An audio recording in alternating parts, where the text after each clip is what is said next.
Good morning from the Fredericktown homestead. We had a wet night. It rained through the night. It's cold and blustery now.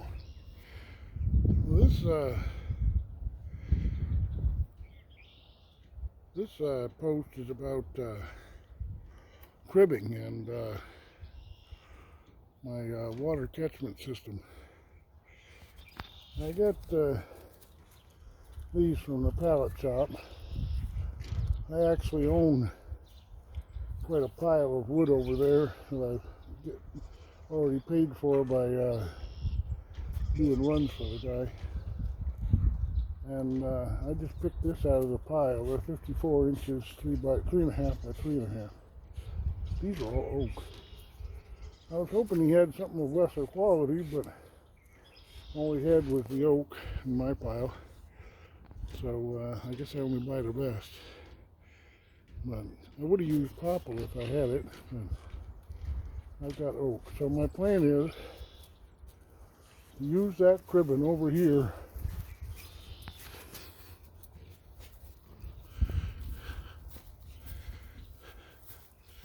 This pallet is 48 by 40, 48 this way, and 40 on this bias here. And I'm going to center it on that downspout and use some of these, use one of these downspout tubes, screw it up to there, screw it up to the downspout where the gutter comes across, and put it down into here and put the cribbing out here about, I'm thinking about 4 feet from the building. I'd like to get 4 bricks and put it up on bricks so it's not, it doesn't have ground contact. But I see I've got these here. It's always nice to use what you got, and we got those. Well, I wish I had 2 more of them. Yeah, but yeah, just keep it up off the ground. I've also got that stone there. I've also got that metal. Something here I could, but I'm going to crib it up. But I just looked on Facebook Marketplace, and there's a $15 DeWalt circular saw in there. My circular saw won't vary the depth. The table doesn't go up and down on it. It's a beautiful, strong table saw. I mean, circular saw, skill saw I call it. But it's a porta-cable. But my table won't go up and down. Well, my thought was just take a 1/4 inch and notch these down 1/4 inch every place they come together, and that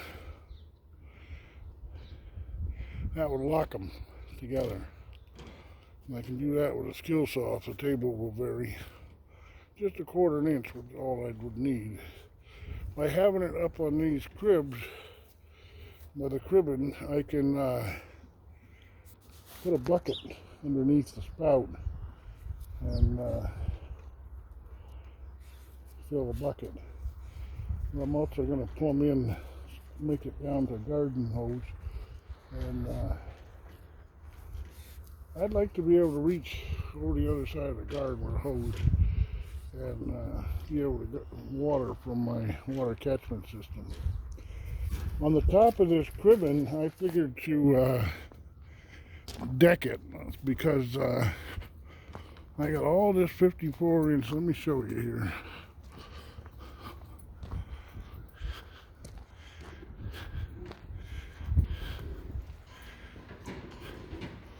I got this 54 inch 5/8 right here, and all that. That's quite a bit of it. I started sticking it here to dry it, and I got the fan running on it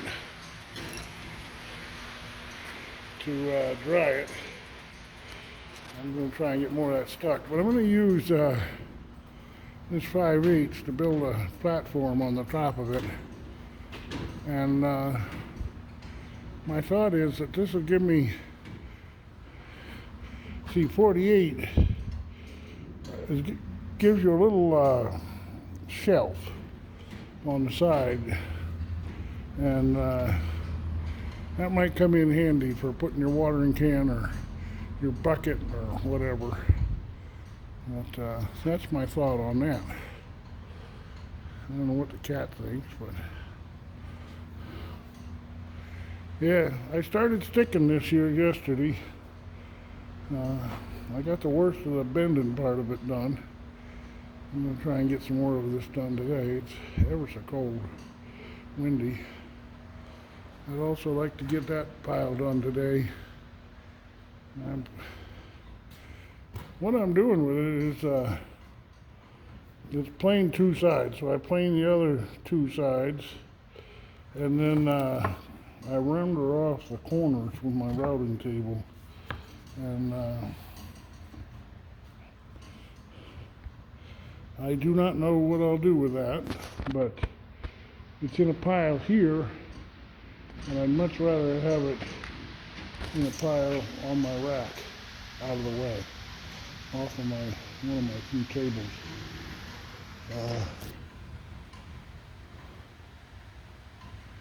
Yeah.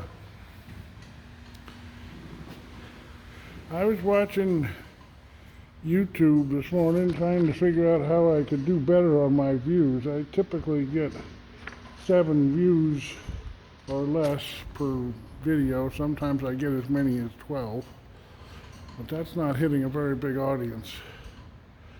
I'd like to hit a bigger audience. So I was watching some YouTube. Actually, they were suggested to me on my own channel here. They were suggested that I watch these to see how to improve my numbers on YouTube. I'm always looking at others. Mike Morgan had 6.1 million, and not million, but K, that's thousand. He had 6.1 thousand in 20 minutes on his post this morning. And Goldshaw Farm, he was up there in the 10K numbers before I could get to his video. I'd like to get some Ks, but yeah. Get the word out there. The reason I want to get the word out there really is that we've got a homestead available here. I live here, but it's available for a family or an individual or a couple to come and homestead here, raise all their own produce. I've got the gardens partially plowed, and I got barn space, and we got lots and lots of acreage. One thought I was having this morning, I'm just trying to pick off things that I can do myself. We get a lot of shavings from all the wood finishing I do. I want to mix some manure with that. But my idea, see, there's 150 acres that's leased out to tillage. And I got that Troy-built rototiller. And my thought was, make a little L here. Make a little, you see this corner here, the grass growing? How about if I till up this triangle and buy maybe $12 worth of buckwheat seed and plant this to buckwheat. There wouldn't be anything lost if the farmer ends up tilling it into his own crops. And by rights it is his. But he didn't use it last year, I can see. And I sure would like to grow some buckwheat to attract the bees. So that's my idea. Till this up. I may also, it's real hard to break new ground with that Troy built, but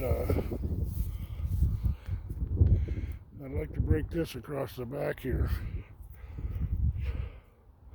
That might also go in buckwheat to start with, or maybe cover crop, something. It's early yet, still March. Today's the last day of March. But yeah, there's lots and lots and lots to do here on the Fredericktown homestead. So far I don't have a run for today.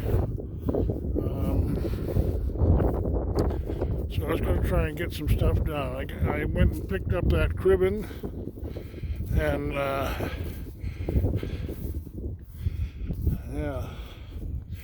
Oh, and I got more garlic, thinking that I guess this second half of this didn't get planted, the garlic, only just that half. And I thought maybe I'd just poke some garlic in there and see what happens. Late planted garlic. My peas are doing good. You see these sprouts?